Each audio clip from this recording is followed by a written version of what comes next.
Do you want to know the secrets behind one of the most amazing paintings in history? Do you want to discover how Michelangelo used his art to challenge the authority and dogma of the church? Do you want to learn how he hid his messages in plain sight using symbols? If you answered yes to any of these questions, then you really need to watch this video, where I reveal the hidden message of the Sistine Chapel ceiling painted by Michelangelo. You will be amazed by what you will find out. The Sistine Chapel is one of the most famous and impressive buildings in the world. Located inside the Vatican City, the headquarters of the Roman Catholic Church, the chapel was built by the order of the Pope, who gave it its name, between the years of 1477 and 1480. It is mainly known for its magnificent ceiling, which was painted by the great Renaissance artist Michelangelo between 1508 and 1512, at the request of Pope Julius II. Now let's talk about the work of art on the ceiling of the Sistine Chapel. It is a mural painting that was made using a technique called fresco, which is a very old and very durable. Fresco painting involves applying colors that are mixed with water on a wet plaster wall. The colors then react with the plaster and become part of the wall. This way the painting does not fade or peel off over time. Michelangelo learned how to paint frescoes when he was a young artist working for a man named Domenico, who is a famous and skilled fresco painter in Florence. Domenico had painted frescoes in many churches, including Santa Maria Novella and the Sistine Chapel itself. Michelangelo used his knowledge and experience of fresco painting to create his masterpiece on the ceiling of the Sistine Chapel. The ceiling is a masterpiece of art and theology, depicting scenes from the book of Genesis, such as the creation of the world, the creation of Adam and Eve, the fall of man, and the flood. The ceilings also include other elements such as prophets, syllabus, ancestors of Christ, and cherubs. The ceiling is part of a more extensive decorative program that covers the walls and the altar of the chapel, featuring frescoes by other renowned artists such as Botticelli, Perugino, Domenico, and others as well. The frescoes illustrate stories from the Old and New Testaments, such as the life of Moses, the life of Christ, the Last Judgment, and the portraits of popes and saints. The Sistine Chapel is not only a place of worship, but also a place of history and culture, where important events have taken place, such as papal conclaves and ceremonies. He painted scenes such as the creation of Adam and Eve, the first human beings, the fall from grace where they disobeyed God and ate the forbidden fruit, and the flood when God sent a great deluge to wipe out the wickedness of humanity. Michelangelo was not just a master painter, but also a talented sculptor, architect, poet, and thinker. He had a deep knowledge for classical art and literature from ancient Greece and Rome, as well as a profound interest in human anatomy and psychology.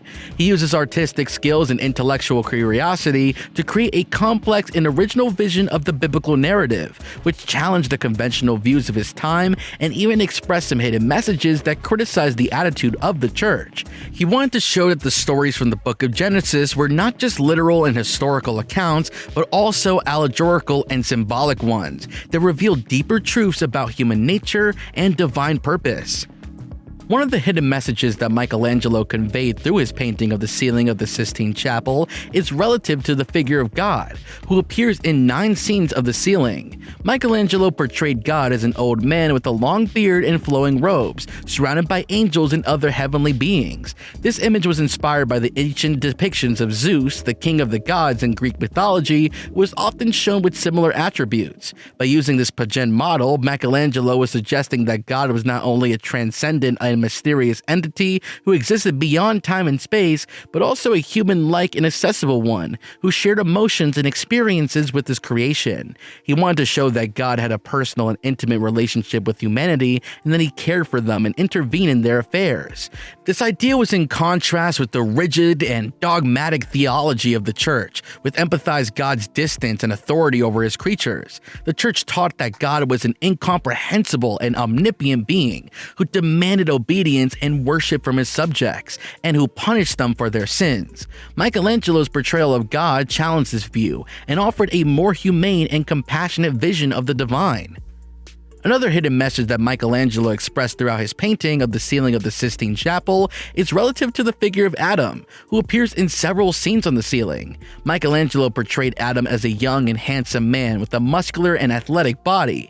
He also gave him a prominent navel, which implies that he was born from a woman rather than directly created by God. This detail is very unusual and provocative because it contradicts the biblical account of Adam's creation, which states that God formed him from the dust of the ground and breathed into his nostrils the breath of life. By giving Adam a navel, Michelangelo was implying that Adam was not only a divine creation, but also a human being who had a natural origin and a free will. He wanted to show that Adam was not a passive and obedient creature, but an active and independent one who could make his own choices and face the consequences. This idea was in contrast with the original sin doctrine of the church, which stated that Adam was corrupted by his disobedience to God and passed his guilt to all humanity. The church taught that Adam's sins was the case of all evil and suffering in the world, and that humans were born with a sinful nature that can only be redeemed by God's grace. Michelangelo's portrayal of Adam challenged this view and offered a more optimistic and humanistic vision of humanity. A third hidden message that Michelangelo conveyed throughout his painting of the ceiling of the Sistine Chapel is relative to the figure of Eve, who also appears in several scenes on the ceiling.